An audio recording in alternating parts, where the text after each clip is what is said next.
We got engaged. You guys going to get married? Eventually, yes. Sunny's dad didn't like Veah as a girlfriend, and he's certainly not going to approve of her as a fiancé. The man just isn't very forgiving, so the question then becomes, is Sunny and Veah's relationship worth going to war for? Is what they have real enough for Sunny to fall out with his family over? I can't say anything good now. I don't like to even see Sunny face now. Leave me alone. So will Sunny remain firm? Will he stick by Veah's side? Well, before we get to that, let's rewind to the start. So we left the pair after their engagement, but no sooner was there a ring on Veah's finger than the pressure began. She began pushing him to tell his dad about their engagement rather than to keep it secret as Sunny had initially hoped to do. Now, given how badly Veah and Sunny's dad's first meeting went, there's definitely a lot of work that needs to be done if bridges are to be rebuilt, if there's any chance at all of acceptance. Veah want to apologize to my father. She's bringing cake for a peace offering. If my father doesn't accept Veah, I don't know what is going to happen to me and my father relationship. Sunny really doesn't want to do this. Now, he knows his dad better than anyone, and he thinks the best chance they have of him ever accepting Veah is to give it time. He really doesn't think it's a good idea to drop this news like a bombshell on his lap. And what also doesn't help is the fact that Sunny has kept his dad out of the loop. He didn't discuss with his dad that it was his intention, his plan, his hope to propose to Veah. So this will come as a huge shock to him, Sunny warns. But the thing is, Veah doesn't exactly heed that warning. She doesn't seem to understand the seriousness of it all. If we give Sunny's dad a cake, he will accept my apology for walking out. I mean, if I was going to eat cake, I'm not going to be mad at somebody, especially if it's chocolate cake. I don't know if a cake, albeit a delicious cake, is going to cut it with Sunny's dad. This is a conservative man after all, a strict man by all accounts. He doesn't look like the kind of guy who'll easily sway, easily change his mind. Now, the thing is, Veah doesn't seem to fully comprehend the complicated relationship that Sunny has with his dad. But she's now about to experience that firsthand. We brought you cake. Cake. Okay, let me drink tea first. Then I got energy to talk. Yeah, that chocolate cake isn't exactly having the effect that Veah was hoping for, although I don't know what she thought was going to happen. Remember, Sunny's dad felt offended the way that the last meeting went. In particular, he didn't like the way that Veah left and then didn't return. He felt it was rude, he felt disrespected, and if anything, this peace offering has actually backfired. If the goal was to make amends, well, this has done the opposite. Why should you give me cake? So you did so many wrong things and you come with the cake, big cake, small cake, whatever. I'm thinking that girl's not so good. Now, before we go any further, let's just point out the glaringly obvious, right? Sunny's dad was rude to Veah and very disrespectful to her. Frankly, she was well within her rights to walk out and not to come back. He was extremely judgmental about her, not just her looks and her tattoos, but also her religion, her way of life. And I don't care who you are, that just isn't okay. But somehow, in the name of trying to make peace, Veah is now left trying to explain herself and practically begging for his forgiveness. I just wanted to say sorry for just walking out that day, and I wanted to explain to you that it wasn't your fault, but my religion I felt like was being attacked. Veah tries to explain why she was so uncomfortable, why she felt the need to run out. Like, she tries opening up to Sunny's dad about her anxiety, right? But that term, anxiety, isn't something that Sunny's dad is familiar with. He just doesn't get it. And the harsh truth is, mental health in many cultures just isn't openly discussed. Like, it's sad, but it's a fact of life. So her apology, her explanation, just doesn't mean anything to him. It doesn't excuse her behaviour in his eyes. Like, I didn't plan on for it to happen, so I don't think it's gonna happen again. But it's not like I could just be like, oh, turn off my anxiety. Sunny's dad tells both Veah and his son that it's too late for apologies. There's just no going back from that first impression that was made. He'll never be able to get over his sense of disappointment, he says. It's too late? For what? To apologize? Now, this is very, very harsh from him. Not surprising, but harsh. He doesn't want to give her any credit at all for wanting to apologise. And the very uncomfortable truth is that he just doesn't want Veah with his son. He wants them separated. He wants her gone out of his life for good. We just want like a successful relationship, and we want I really would want his family to accept our relationship. I want you to accept our relationship. It's just not going to be that easy. It's not going to be that easy for Sunny's dad to accept Veah. And that's precisely why Sunny didn't want to have this conversation in the first place. But, like it or not, there is now a very big announcement that needs to be made. It's not going to be easy, but Sunny knows he needs to come clean. We got engaged. You guys going to get married? Eventually, yes.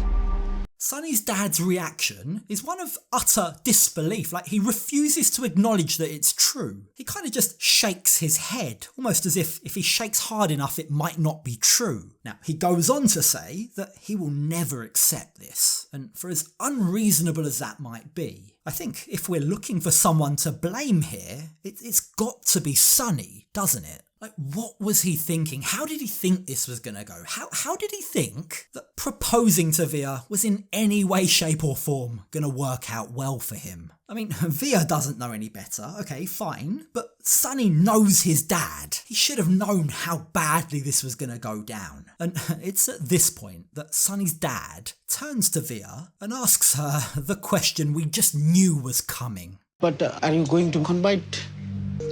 When Sunny proposed to me, we talked about that I didn't need to convert. Why you say like that?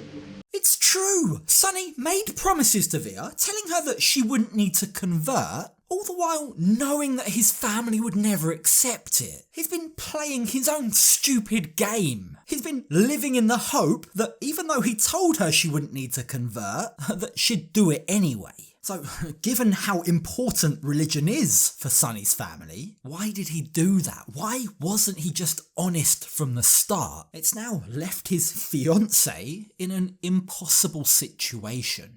Unacceptable. It's totally wrong, totally not good. If the man is Muslim, the woman have to follow the man. They're now stuck between a rock and a hard place. Now, the fact is, right, in no world at all should Veah be forced to convert religion. But, says Sunny's dad, if you don't convert, then our family is going to be shamed by you. You're going to be the reason why everyone looks down at us. Why? Well, apparently it's such a big crime, it's a sin to marry a Christian woman. And to avoid that shame, Sunny's dad is prepared to take drastic measures. Maybe you have to go your way. Maybe I have to go my way. Do you get me what I'm saying? He's pretty much saying here that if Sunny decides to marry Veah, then he's going to be cut out from the family. They'll no longer be there for him. They'll disown him. Now, this is exactly what Sunny was afraid of. This is exactly why he didn't want to have this conversation. But I think his dad's ferocity, his firmness in his stance, has even taken him by surprise. So don't count me for anything in future. I told you this is gonna happen, and I told you I needed time to do that. As his dad walks away, Veah begins to cry, and Sunny just seems like he's in shock. He reveals to the camera crew that growing up, his dad wasn't around. Like, it's taken a lot of work for them to rebuild their relationship, so watching it just crumble before his very eyes, watching his dad walk away from him like this, has seriously affected him. And it's for that reason that Sunny goes running after his dad. He's desperate to try and get through to him. Angry with me, I did the mistake I did, but because I was in love with her and she loves me, Yeah, because when you love, you are blind. You forget about your parents. Veah also desperately tries to chime in. She tries to reassure him that they never forgot about him. That's precisely why they're here. That's why they're having this conversation in the first place. But Sunny's dad doesn't want to hear from her. In fact, he doesn't want to hear from either of them. He's done with them both, and all he wants is to leave. I can't say anything good now.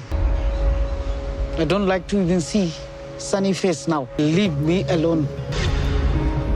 That final remark, that leave me alone, stay away from me, is like a gut punch to Sunny. You can literally see how it's broken his heart. Look at the poor boy cry as his dad walks away. It's all incredibly emotional, very, very sad. So it's very strange that Veah now picks this moment to make it all about herself. Do you still want to be with me? That's why I did everything.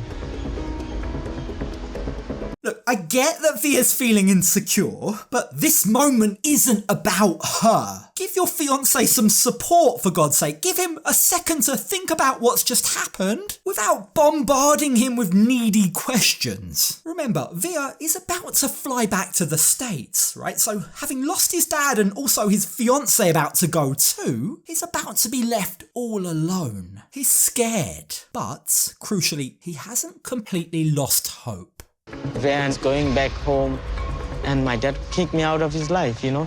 I'm hoping that in time, my dad will forgive us and accept us. Sunny is going back to his original plan, which is to give his dad time and space and to cross his fingers and hope that Veah might one day agree to convert. Yeah, all round, it's a very, very flawed plan. It's a terrible plan, but it's all he has. And when we join him the next morning, things do seem a bit better. It's not all doom and gloom. But I don't blame him for anything. I'm the one I'm in wrong. What if he doesn't come around? Then what? You can't accept, honey, like everything have to be so quick and fast. Veah might want to fix things now, but some things don't have an instant fix. It's gonna need time and space. That's the only option we have, Sunny tells her. And while Veah promises him, she tells him, I will be there for you. I'm gonna help you through this. The truth is, she's having a very tough time understanding it all. She just can't understand how Sunny's dad was willing to let his own son go over her. My parents, even though we've been through a lot, even with like their, addiction issues and stuff like that, they would never just like walk out of my life like that and tell me not to call them. I agree. Like, religion shouldn't be a reason for a parent to turn their back on their own child. It's sad, it's tragic, it's an excuse, that's what it is. They're using their stubbornness, their interpretations, as an excuse to justify ripping a family apart. And yet, Sunny's decision to be with Veah, all the sacrifices that's entailed, has brought them closer together. Ironically, this seems to be the strongest they've ever been as a couple. But it's now time to say their goodbyes, and she can't help but be a little worried about what the future holds. I definitely think I can be a supportive fiance to Sunny, but I could never fill the void that he will have from losing his family. For as much as Sunny might try to reassure her that she's all he needs, deep down, Veah realises that when they're thousands of miles away, things might change. There's a very high likelihood that his family might take advantage of that distance to try and get in his head. Now, Sunny does seem to be that kind of guy. He does seem to be the kind of guy who is easily influenced by those around him. So, with Veah out of the picture, will he be able to stand firm? Will he really be able to live life without his family? I'm glad I have someone that I care and love. I'm scared that I don't know what's gonna happen after this. So the plan is now to go back home, apply for the K1 visa, and hope and pray that their relationship lasts long enough to bring him to the States. Again, it's not the greatest plan. I can't help but think that this whole relationship is built on such bad foundations.